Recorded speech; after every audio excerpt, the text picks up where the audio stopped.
This address will fall into two major parts.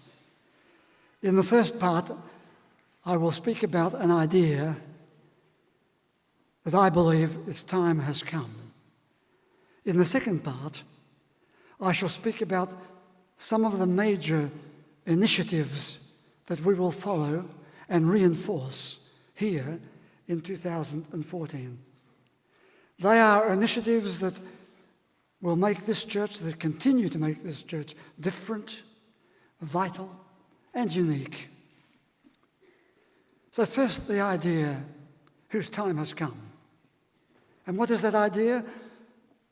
A school for beautiful behaviour. Why did three people in different places, each in their own way, shrug when I said, we need a school for beautiful behaviour? Did they shrug because they thought the idea was ridiculously irrelevant and unrealistic?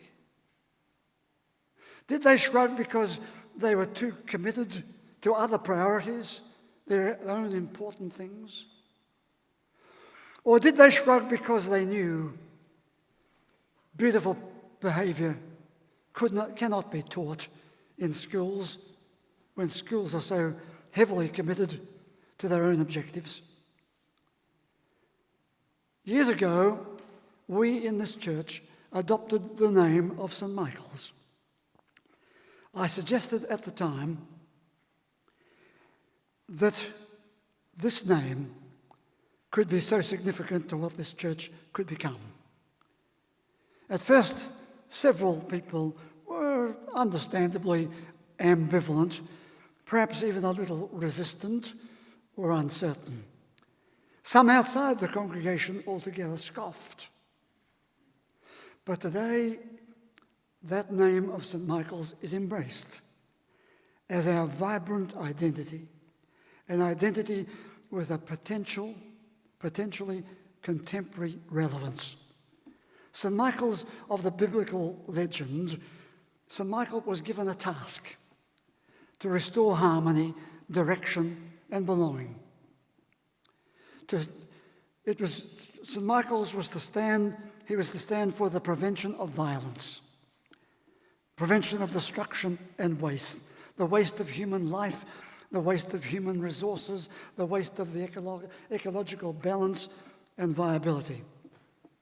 In the last decade, we have been conscious of two huge wars being waged in Afghanistan, in Iraq, and several additional wars are even now taking place, bringing violence, destructiveness, and waste up onto a new scale, a new dimension, leaving in their aftermath lives lost, people damaged for the rest of their lives, the environment damaged for future decades, and things beautiful damaged or destroyed forever. We hear accounts of behaviour in India at the moment as they are trying to confront the huge concern of violence against women, a concern that if we cannot find a solution to that problem of violence against women. And this week, we've all been confronted with a desperately sad case of a father killing his boy in circumstances that surely shocks us into a kind of paralysis, that someone could have done something to prevent the dreadful before it happened. But now the dreadful has happened. The man who murdered his son is one small speck alongside the millions, the murder of millions in our pointless wars. Sadly, out of a state of brooding madness, the father kills his son. But out of what kind of madness do we endorse the murder of millions? The recent edition of New Scientist draws attention to this very fact. It says all too human, but they say we're wrong to say people behave like animals, because no animals would never disown other members of their species as the human species does. Here it is, he said, it is a depressingly familiar story. Two communities live in check-by-jowl harmony until one day they don't. And the same could be said for individuals. We can be living in harmony, and then suddenly someone says something, someone does something, and we're at war, not for today, not for tomorrow, but for weeks and months ahead. So here, you see, we need to say, can we learn that prevention is better than outright violence, destruction, and waste? Can we learn beautiful behaviour? Is the human species beyond this further step in its evolution, where we can breed out that insanity, that stupidity, and that self-destructiveness of the human race? Of course, we want our children to be educated, to become scientists, computer wizards, surgeons and lawyers and specialists in various professions. Of course, we need skilled tradespeople. We need careful train drivers. We need people who care for the animals. We need people who will protect and restore our spectacular environments and our heritage buildings. All that we need. So perhaps a school of beautiful behaviour is not so ridiculous after all. Edward de Bono wrote this little book some years ago, How to Have a Beautiful Mind. And he sets out within it, as some of you I know have read it, he sets out within it a schedule of how to develop a beautiful mind. Is it so far removed from us also going one step further of saying how the beautiful mind can also be wedded into our beautiful behaviour? We need to take account of the fact that most people who say they believe in beautiful things and say that they are thoroughly in favour of the beautiful can paradoxically, if you like, or even pathologically, suddenly flip and become self-destructive in all varieties of malevolent and ugly behaviour.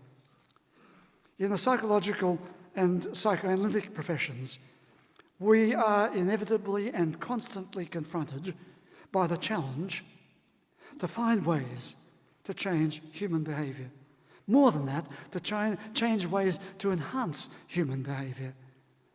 And that's part of why we've chosen our theme for this year, that we here as a church will work to enhance human behaviour. The novelist Colm Tóibín wrote of the need to extract the poison arrows buried in the feathers. Often after the poison arrow has been extracted, the poison remains. Long-term infection can set in. The injury inflicted by the arrow and the residual poison may be slow to heal. And in that slow or retarded healing, other problems of the inner mind and spirit may find a long-term lodging in the inner person or in our environments or in our communities, in the damaged self. Many of us have not developed the capacities for self-healing, self-soothing, for mind recovery, for soul health. And because we have not held on to the ways of beautiful behaviour, we become easy victims of destructiveness, violence and waste. A school for beautiful behaviour may be a time, well, if its time hasn't yet come, it's about time it did come. But we need a lot of work to be done on it.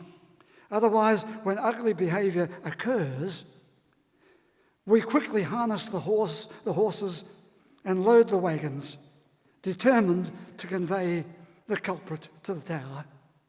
I mean by that, we quickly want to punish the offender, eliminate the offender, and forget that violence and destructiveness and waste can be dealt with in a preventive way. And a school of a beautiful behaviour could be a powerful image of those possibilities. Behaviour.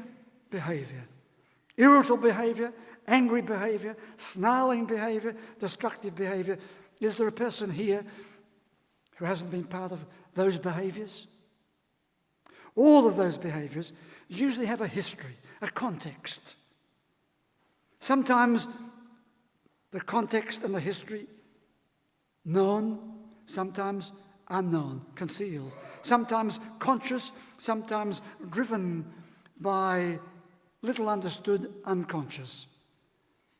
So much of this behaviour arises out of what I call a hungry, unsatisfied narcissism. Narcissism is how we look after ourselves.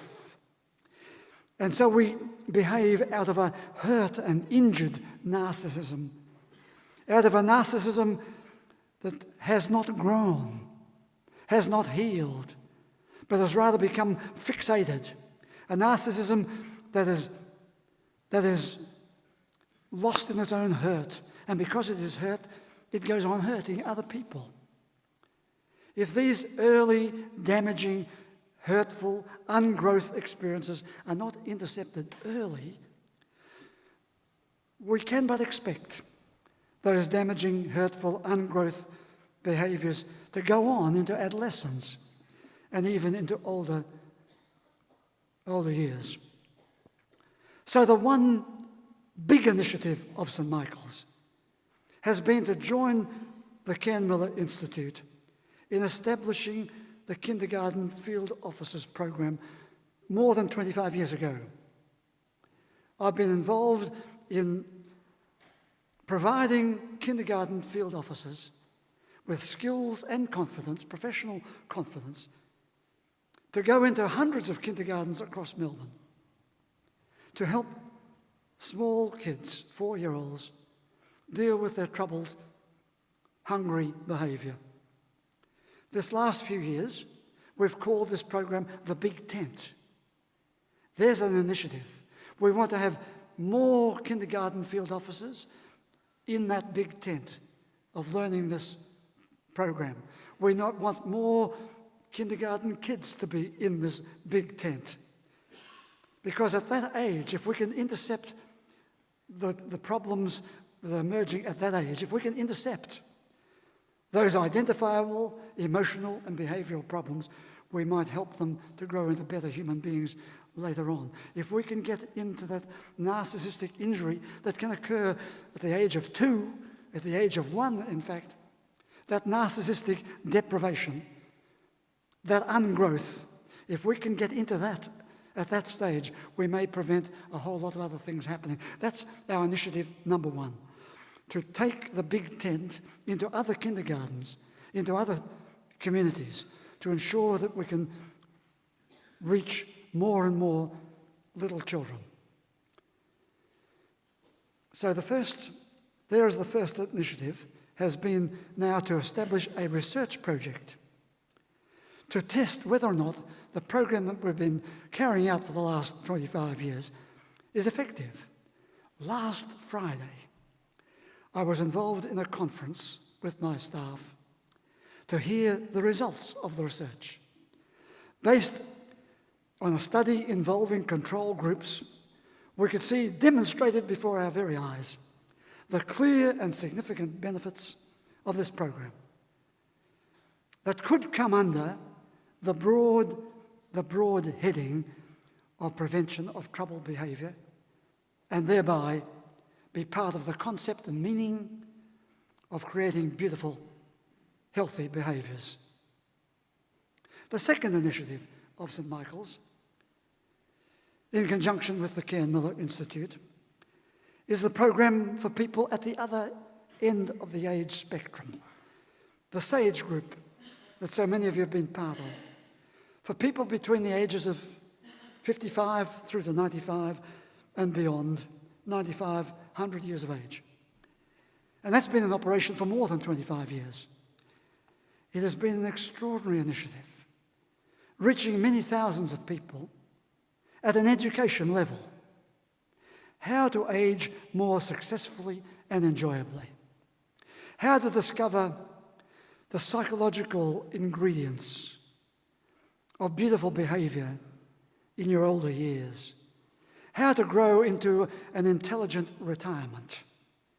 How to replace the tyranny of ageing with the triumphs of good experiences.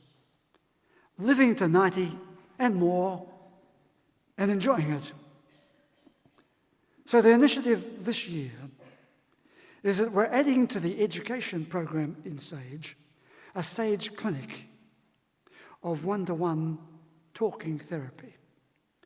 Here I am in my older years, and in my clinical practice in psychotherapy, I am seeing increasing numbers of older men, not so many older women, but older men who don't have a major mental health problem, don't have a major mental health problem at all, but they say they benefit from a one-to-one talking therapy. And this year we will take that one-to-one talking therapy into elderly people's establishments.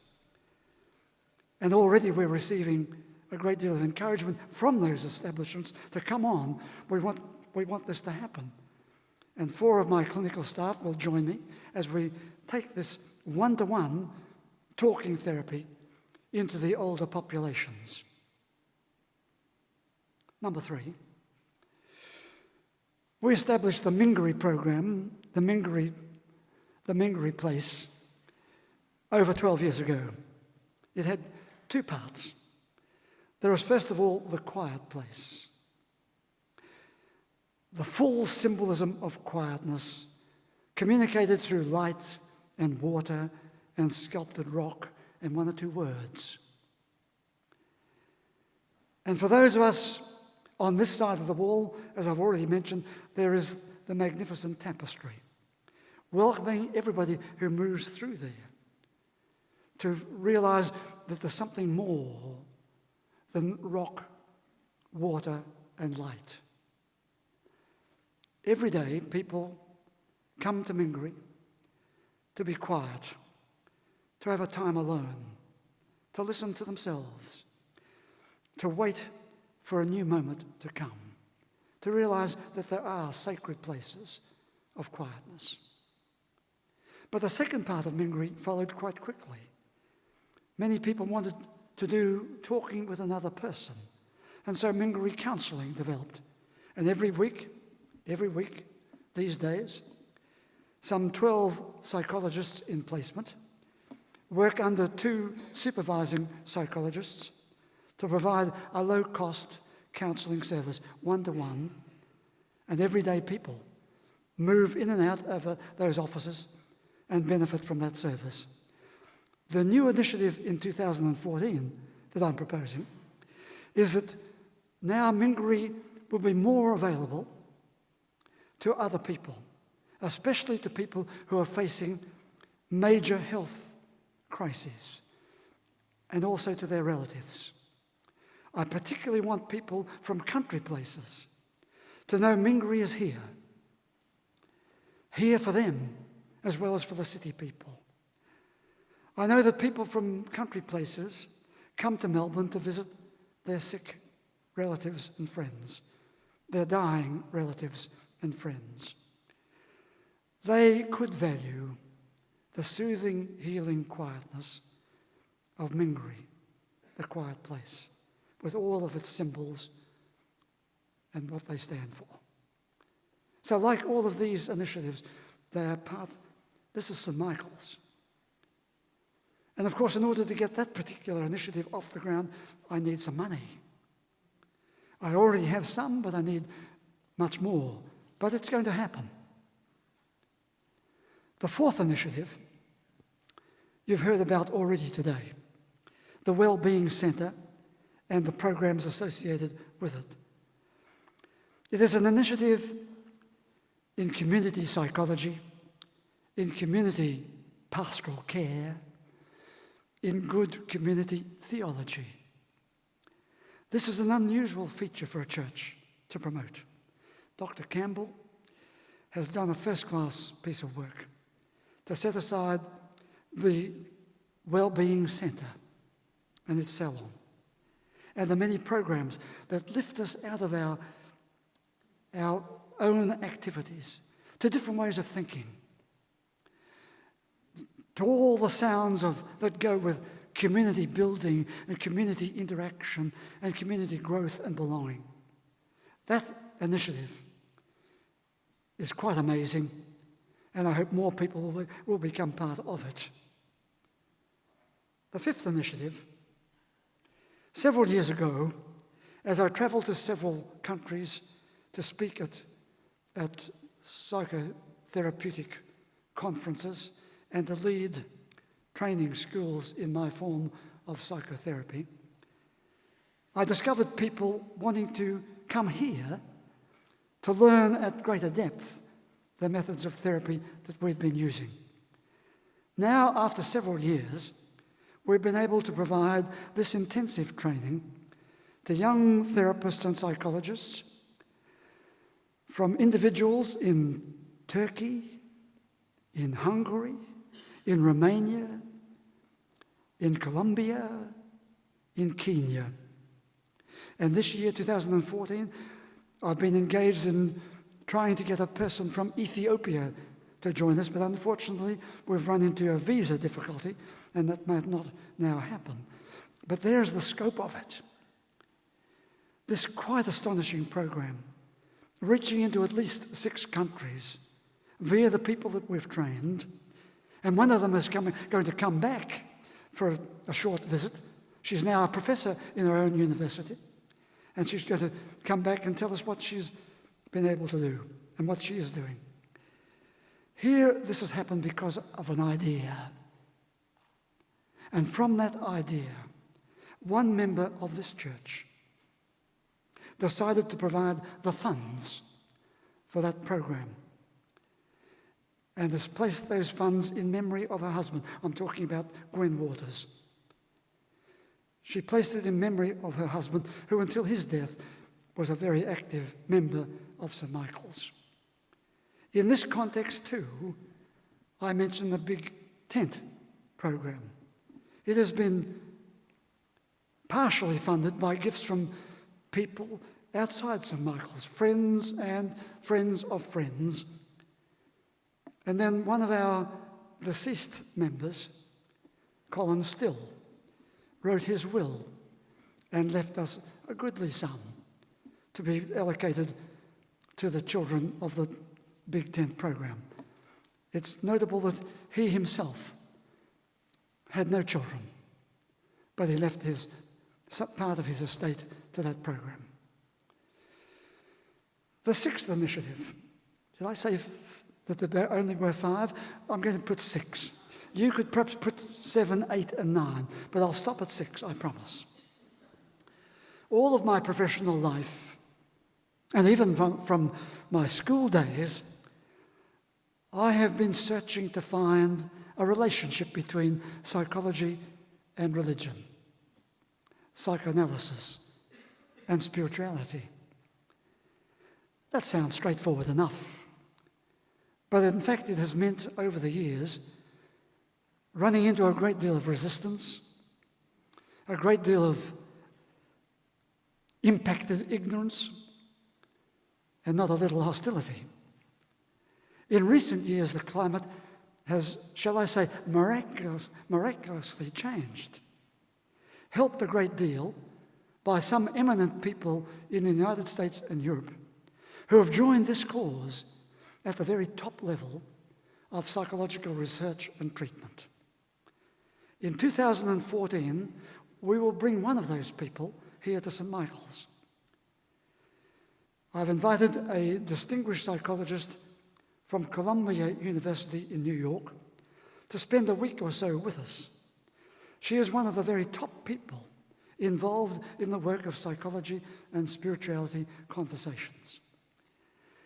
She is, in fact, the chair of the Psychology Religion Division of the American Psychological Association. And my hope is that by her visit, we will be able to give an added boost to this important conversation, showing that its status is highly intelligent, can be well informed, and quite reputable. And this movement in Melbourne hopefully can come alive with further conversations and colloquia and good research. So there are 6 initiatives for St. Michael's in 2014. Some people will say, well, but we don't really know what's going on. What is going on? Some ask me, well, what is St. Michael's up to? So even if you don't want to listen to those 6 things and say, well, they're not our thing, let me just say a few things about other St. Michael's activities. We have active contact with several congregations, including our cyber congregation, reaching into 60 countries, including Channel 31 on Saturday morning, giving us an added congregation of 1,700 people. We have programs of music and concerts here throughout the year, quite inspirational and quite different. We have a pastoral care program in its state of evolution and reformation, giving leadership to what pastoral care ought to be. And we have programs that filter out the negative and the neurotic in our behaviour and filter in the new faith. And I hope that this year we will have more conversations about what this new faith can be as we unfold it further. Some people go on and they say, well, what's it all got to do with the church, all this stuff? What's it all got to do with religion? It's nothing to do with the religion we thought was religion. It's different. Oh, yes, it is different. I'm pleased it's different. We want a religion and a church that has something creative and intelligent to say about the possibilities of beautiful behaviour in our wider community. I want to put before you a faith and a religion that you will be proud to be part of, and yet that you will want to tell people that you're part of it. Yes, because if you don't tell people, who will tell them? Tell them. Tell them what it is about. It's about lifting our humanity to a new level, to a higher level. It's about exploring how the grace of life and the beautiful can become translated into our wider ways of being. It's about enhancing human behaviour. That's what this church is about. It's about enhancing human behaviour. And that's our theme for 2014. Would you please stand?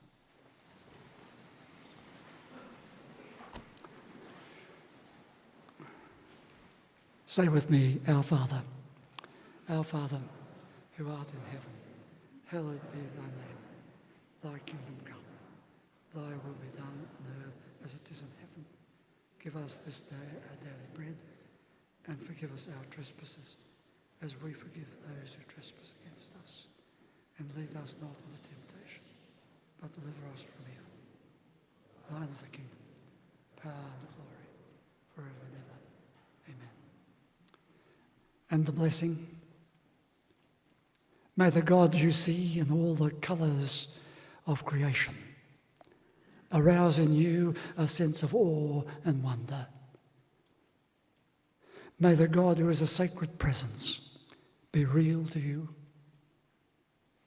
May the God who is a source of inspiration and courage keep calling you forwards.